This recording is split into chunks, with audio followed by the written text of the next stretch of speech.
available.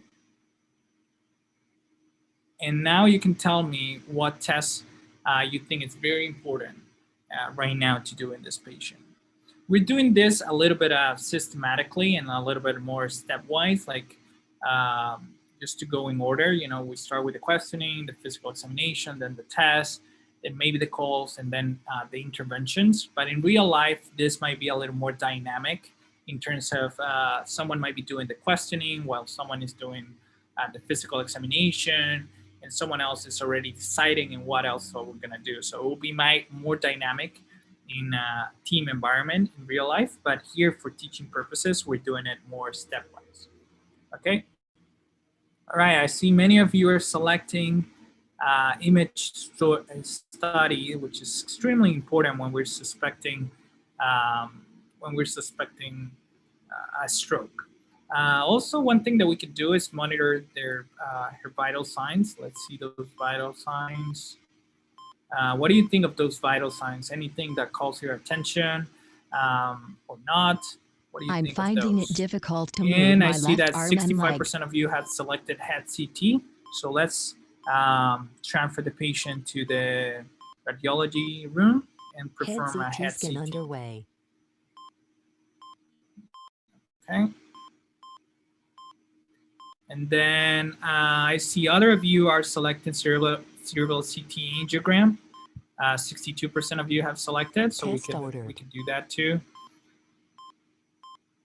Remember that when we have a stroke, everything is very time sensitive. So right now we're performing the test, we're waiting for the results. And while we wait, I see that you have selected other tests to be done. Okay, we have our head CT. Let's see it. I'm gonna pause the simulation. Okay, do you see anything there that calls your attention? If not, it's okay. You don't have to like be able to see anything. But we will have a report. Like for example, here, oral simulation have a report from radiology. So if we need help, or sometimes the changes are very small that are hard to spot for just a general practitioner or a medical student, then we have the report from a radiologist who will tell us if there's any kind of abnormality on the test. So here, for example, on the report, we have a hypodensity on the right lenticular and caudate nucleus. It's visible, and no other acute parenchymal lesions are visible.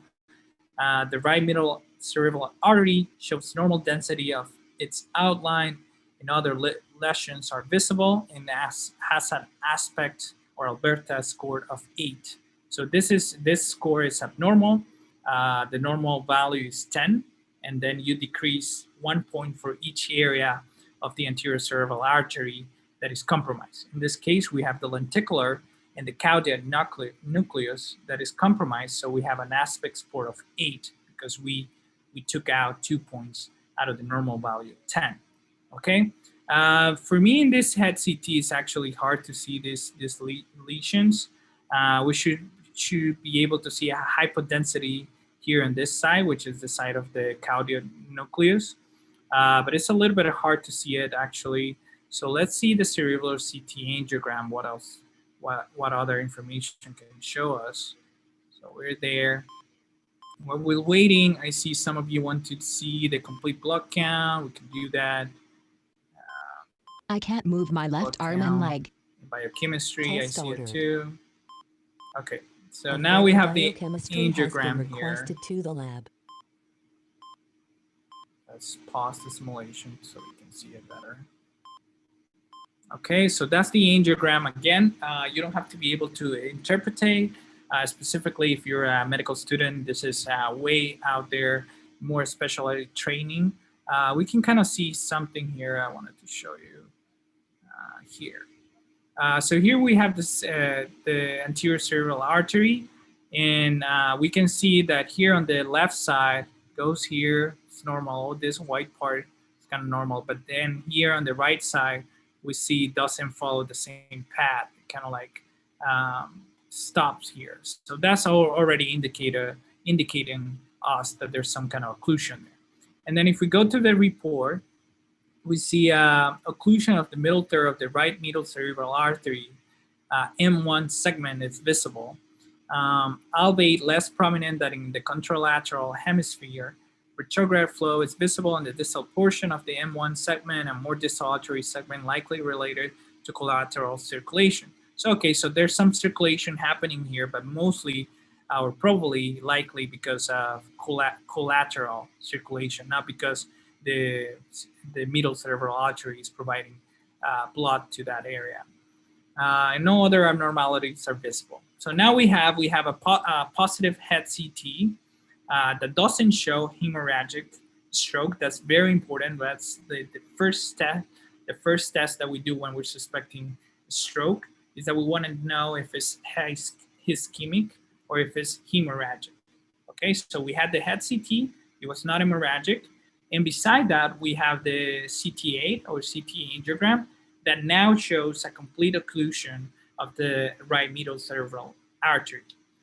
So just with that, what do we have to do now? Okay, can you think? Let me open the comments. And I want to know if at this point you think we can do something, or if we should be waiting for more tests, like the test that we ordered, like the biochemistry, the complete blood count, the coagulation test, or should we just do something about it? What do you think? Do more tests or go to the treatment options? Or what else should we do? Should we call someone? Okay, some of you are seeing treatment. I see very other treatments, heparin, anticoagulants, treatment, other things. Test me, someone says call me, okay. Blood thinners, anticoagulative drugs, okay. All right, I like that. Okay, let's close this. And we're still waiting for a couple of tests. Remember, this is a stroke. Let me end this poll. Okay. So actually,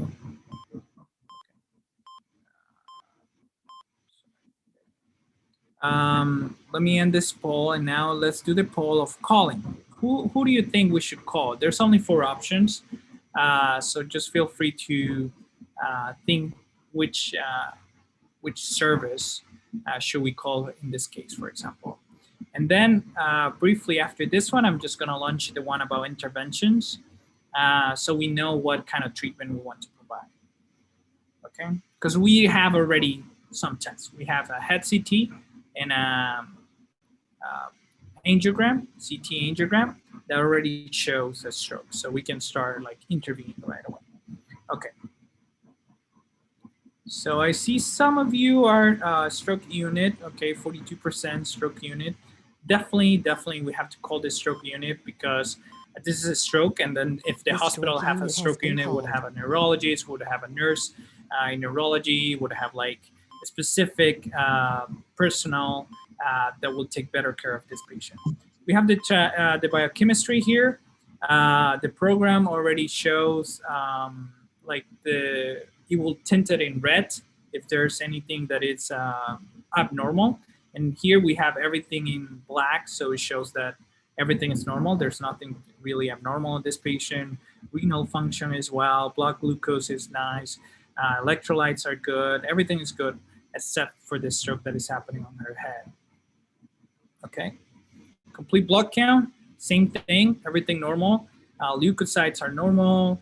What else is here? Erythrocyte counts is normal, hemoglobin is normal. So everything good on that. Nothing really abnormal or to report. So, okay, so we have covered the stroke unit, and then the other one with 39%, so I won't select as neurosurgery to call. And then 12% have selected interventional neuroradiology. So basically we'll just call the neurosurgery, the stroke unit, because neurosurgery didn't reach the 40% threshold. And let's do intervention and medications. Okay, I saw some of you already, okay, the stroke unit has been notified. Some of you already selected some treatment already in the chat. So let me start by putting a catheter, IV catheter, because we need IV access to provide any kind of medication that we're going to do in this patient.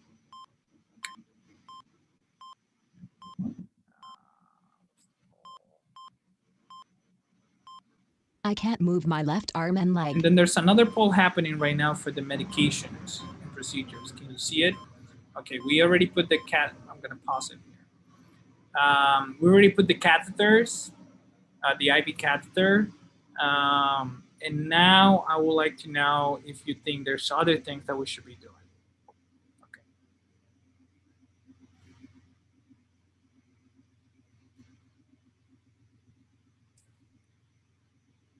Okay. All right. I'm gonna leave. I'm gonna give a couple of seconds so most of you can vote on the polling.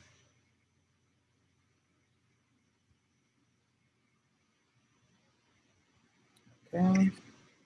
Some of you have selected central venous catheter too, but most of you have selected peripheral IV catheter, which is the one that I just put. And some other of you are thinking urinary catheter, but just very 20% of you, so not enough to provide it. 64% of you want to provide oxygen. Okay, let's do that. I'm kind of wondering why you want, why do you think this patient needs oxygen? Putting a nasal cannula of 2 liters.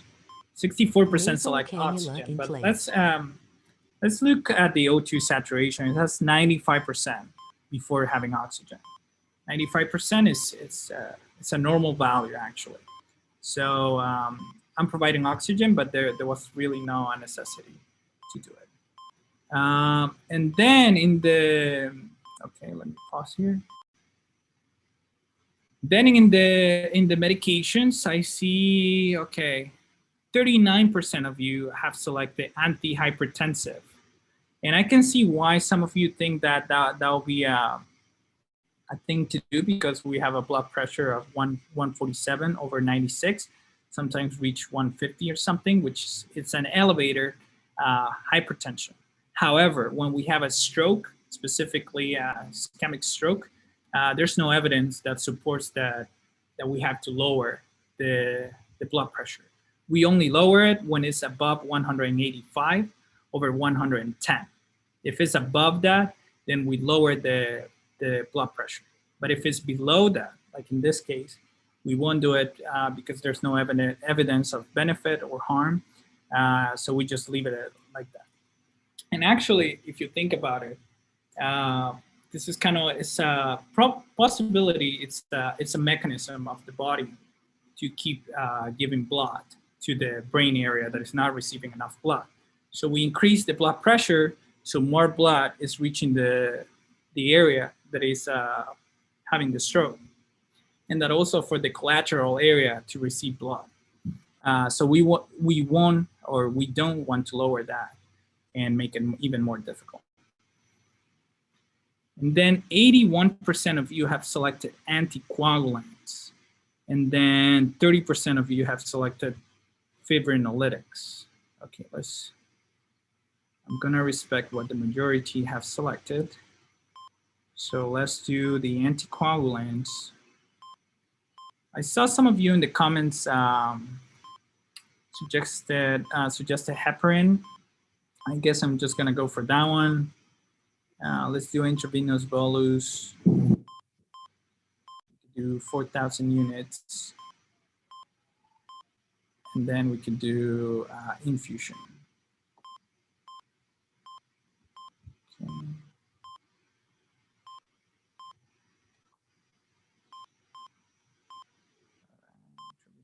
Infusion.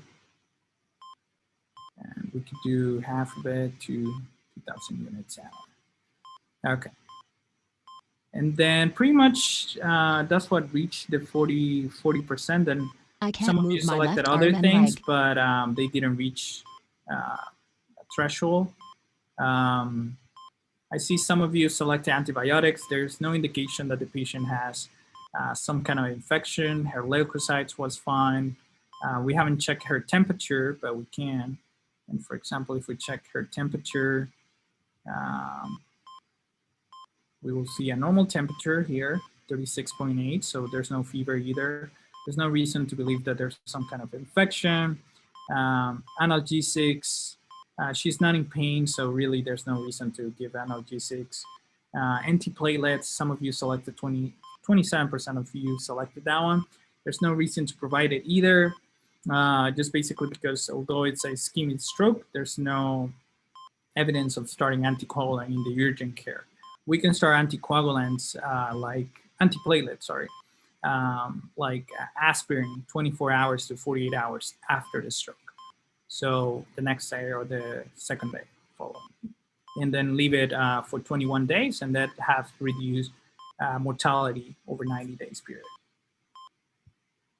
Some of you selected fluids.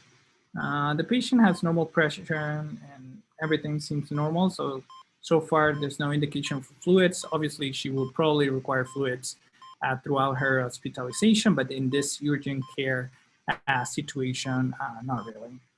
And then vasodilators, 34% of you selected that. I can't move my left arm and leg. Vasodilators, if we would do that, the patient would probably die. It would just cause a shock on the patient. So that would be very harmful to do actually in a stroke situation. So we wouldn't provide vasodilators. No, we wouldn't do it. So our patient is not improving. Do you have any idea of what might be happening?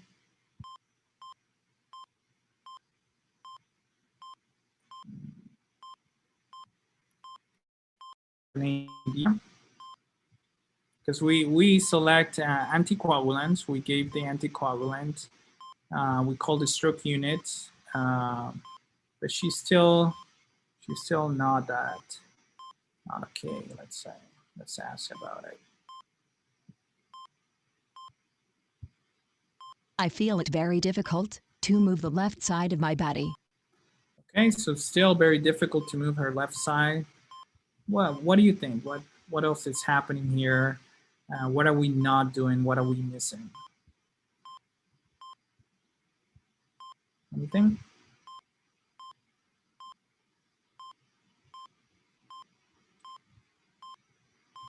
Okay. Okay. So one thing that we would do, or one thing that we're not doing properly, and that's why the case is not improving, is because when we have a stroke, specifically on the head, then we have an arterial vessel that is being obstructed. I can't move my left arm and leg. Right? So we want to like take that piece of coagulant and we want to take it out. And the therapy that shows benefit to do that, it's a fibrinolytic therapy, specifically Altiplast. IV Altiplast is the only medication so far that has proven success in doing this and reducing mortality in ischemic stroke. So that's a therapy that is very key, extremely key, and that we're not using. So for example, we're missing that part. And then the other thing is that we can also take that coagulant. I'm sorry, I'm missing that word, but we can take it out mechanically. So, we can get into the vessel and then take the coagulant out and then basically restore the circulation in that area. And that might be done by a neuroradiologist. Basically, we'll enter with a catheter device and then get to the cerebral circulation and then clear out the coagulant that is happening there. So that's another thing that we're missing, and that's why basically the case is still where it is right now. Then anticoagulants, which was the option that most of you selected. I know it's something that we use when someone has a heart attack, for example, or has a myocardial infarction. We use anticoagulant. And although it's the same principle for a ischemic stroke, then anticoagulant have not shown benefits on people or in patients or in clinical trials. They haven't shown benefits when we use it alone. So we would use a fibrinolytic IV Altiplast. And then if the patient has indication for it, then we will use a mechanical thrombectomy, usually done by a neuroradiologist. So those will be the two key interventions to do. And these interventions are time dependent. So we usually do it 3 hours from onset of symptoms. So if more than 3 hours, we can still do it 3 to 4.5 hours, depending on each patient. But after that period, that brain tissue is probably dead, and there's no benefit of doing any of these interventions. In this case, we have a patient that was 2 hours from onset, and then everything we did, we can probably do it in half an hour in a very effective environment. And then we would provide the medication, the fibrinolytic, and the thrombectomy in less than 4 hours, probably. Usually this required obviously some kind of like high-end hospital, a lot of resources. Guidelines currently recommend that you start fibrinolytic if you're in a basic hospital, then you can start fibrinolytic and then transfer the patient to a higher hospital, so they do the thrombectomy. Okay. Okay.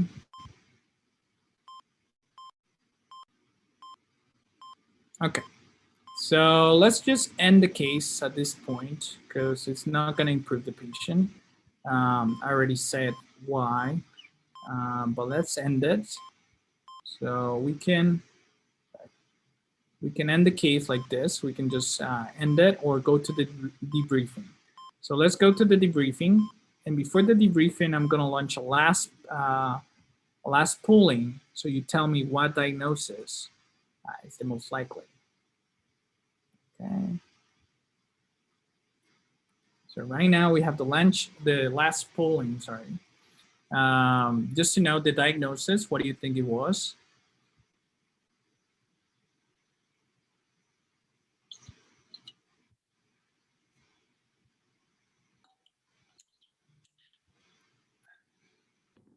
Okay, I see a lot of you selecting. Okay, so far we have 30 people already voted.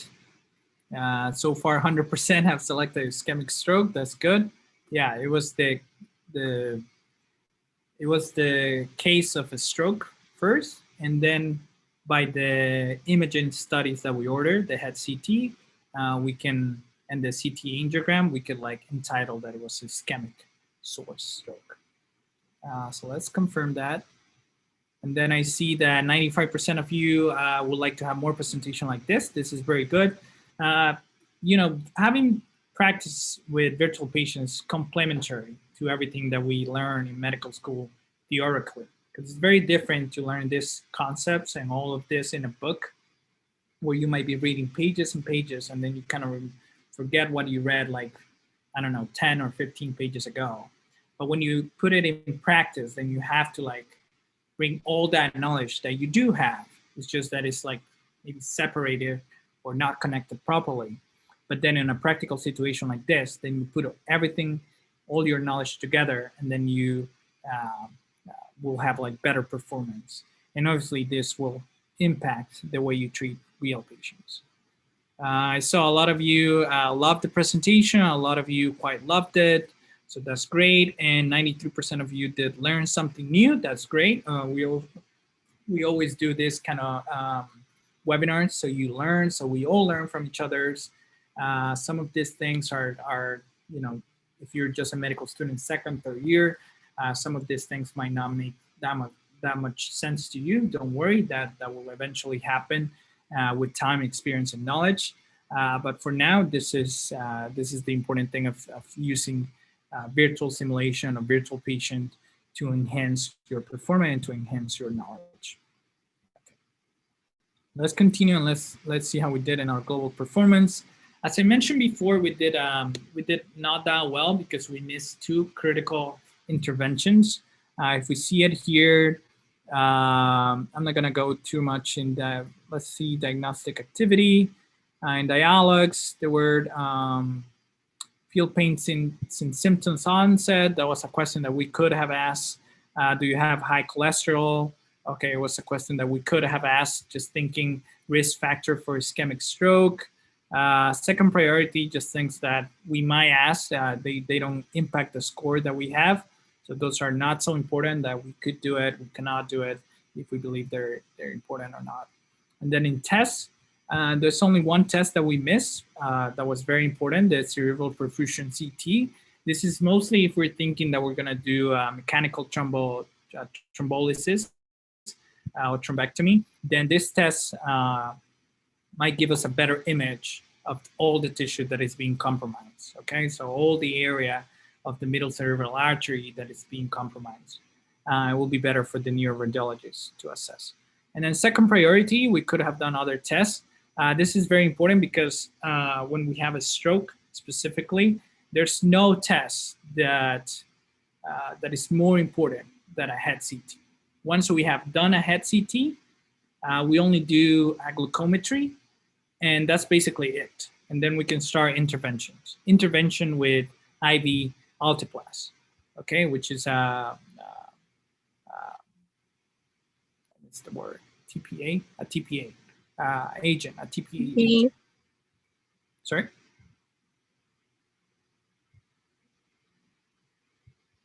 Okay. I think someone said something. Okay. All right. So that's the only test we need. After we have provide the TPA agent, IV Altiplast, then we can do other tests. Okay. Then we can do a blood glucose. A complete blood count. We could do a biochemistry. We can do a coagulation panel, urine analysis. I mean, you name it. You can do it after. But before the intervention, since these interventions are time dependent, very important, the time. So very important to do it as quickly as possible because that gives better results. That gives better results for the patient. Patients are correlated with less disability on discharge. So we want patients to get out of the hospital with less disability, okay? All right. That's why the program also take them as second priority because they're not so important. We could do it, but after we had done the intervention. And then let's go to treatment.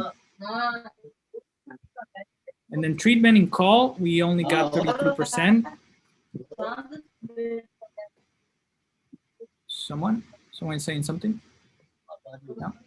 I think someone just have their mic on. But okay. All right. And then in call, we did the stroke unit. Very important to do a stroke unit call just because they have more prepared personnel, more prepared physicians, nurses, and a team overall. So very important to call the stroke unit. And then, as I said, since this patient was eligible for mechanical thrombectomy because he had a full occlusion of the middle cerebral artery, then we should have called the interventional radiologist, and then the interventional radiologist would ask us, okay, do you want to perform the thrombectomy or no? We would have selected yes, and in that case, we would have got it 100% of this area. And then medications, we got 0%. Okay, as I said, the first priority is a TPA agent, in this case, Altiplast IV. I'm not so sure how available it is in Ukraine. Here, I'm in Honduras, so here is actually very expensive drug. Only you get it if you have a private insurance. But if you have it available, then you do Altiplast. That's the only drug that in clinical trials has shows direct benefit on acute ischemic stroke. So that's why we got 0 point. And actually, as I said, heparin and anticoagulant have no show benefits and might be even hurtful because it's contraindicated to use these two together, actually. And that would be pretty much it. So let me know if you have questions or comments. You can put it in the chat. You can open your mic, and I'll be happy to answer them.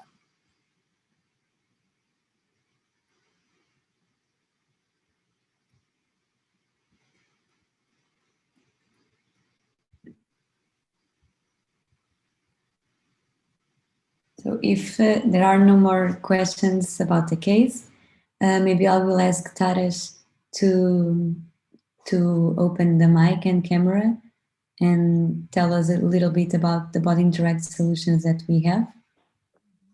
Are you there? Yes, I'm here. Hello. Hello. My name is Tras. I'm a sales manager from Onyx company. I'm glad to see you all in this body interact, and it's really joyful for see the student can access to your program or your patient. And if you don't mind, I have some PowerPoint presentation. If you can me. You are now able to share. Oh, yes. Yes. 1 minute. I hope you see my screen, and I have a presentation in Ukrainian. So let me start. So I have a little bit problem with video. 1 minute. Okay. So перше за все, я хотів подякувати вам всім за те, що ви сьогодні приєднались до змагань. Сьогодні ви врятували віртуального пацієнта, і ми віримо, що в майбутньому ви допоможете ще більше кількості реальних пацієнтів. На думку нашої компанії, Body Interact – це не просто симулятор пацієнта, це незамінний симулятор для прийняття рішень.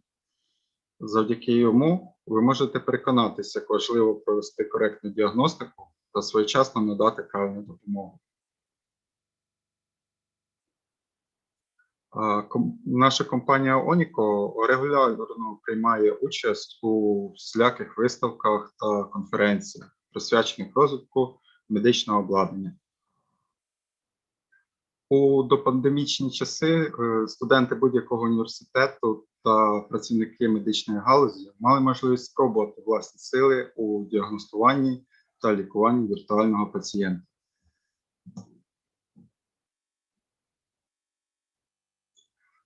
З початку співпраці з командою Body Interact ми прийняли участь та представили віртуальний симулятор пацієнта на багатьох виставках та конференціях. Завдяки своєму дружньому інтерфейсу, ігрові складові та різноманітні можливості розвитку того або іншого сценарію, як ви могли переконатися, симулятор перетворився на основний хід будь-якого заходу. Я хотів би процитувати деякі коментарі від людей, які вперше познайомилися із Body Interact, і цей досвід був для них дійсно новим та захоплюючим. Цей стіл дає можливість клінічно мислити людям, не лише студентам, але й в першу чергу лікарям. Такі коментарі залишив Віталій Пливак, тренер в медичному симуляційному центрі. Бабі Юля, лікар-хірург, сказала ж наступне: тренажер буде дуже корисним як для студентів і молодих лікарів, так і для досвідчених спеціалістів. Спробуйте свої сили. Сьогодні ви мали можливість спробувати свої сили, і я думаю, що в основному ви були дуже задоволені, і що це був дуже такий цікавий досвід. З моменту першої появи в Україні всього пройшло декілька років, а симулятори Body Interact мають вже університети з 5 областей: Львівської, Полтавської, Запорізької, Харківської та Луганської. І хоча віртуальний симулятор пацієнта Body Interact мають ще не всі університети, завдяки величезному бажанню наших студентів зростати професійно, ми завжди знаходимо можливість проводити такі змагання. А саме одним з таких прикладів змагань було це Virtual Patient Challenge 2019 року. За підтримки компаній Body Interact та Оніко стало можливим проведення змагань на базі Запорізького державного медичного університету, що пройшли драйвово, з запалом та залишили приємні враження у учасників. За підтримки компанії Оніко команди переможців отримали цінні подарунки і, що найголовніше, цінний досвід. З блискучим результатом у змаганнях перемогла команда Луганського державного медичного університету, студенти якого довели, що тільки багатократна практика своїх клінічних та діагностичних навичок і успішна командна робота ведуть до успішного лікування пацієнта та збереження його життя. Нині мало що відомо про перші середньовічні тренажери, і першим документальним свідченням і виробами, які збереглися до нашого часу, стали французькі фантоми пологів 18 століття. Сьогодні ж симуляційне обладнання розвивається семимильними кроками. І сказати чесно, на мою думку, що якби нинішні симулятори потрапили до лікарів того часу, я думаю, нас десь тихенько там віддали до інквізиції, а самі з задоволенням користувалися таким чудом. Наша ж компанія Оніко співпрацює з виробниками з усіх куточків світу, включаючи такі країни, як Німеччина, США, Велика Британія, Японія, Корея, Португалія, Індія та Китай, що дозволяє нам забезпечувати найвибагливіші вимоги наших замовників. У нашому асортименті представлені симулятори як для задоволення простих потреб, для відпрацювання базових навичок, так і високоякісні і високотехнологічні симулятори, що дозволяють моделювати реалістичне симуляційне середовище. Що ж таке компанія Оніко? Компанія Оніко – це 29 років на ринку медичного обладнання, це 15 напрямків медицини, це 39 кваліфікованих співробітників і майже 1000 реалізованих проєктів. Так,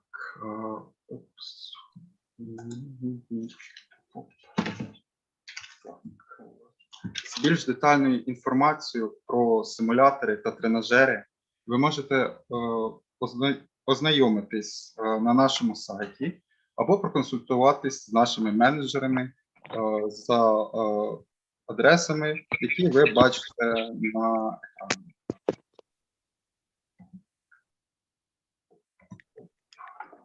екрані. Тож, дякуємо за увагу і до нових зустрічей. That's all. Thank you. Thank you very much, Taras.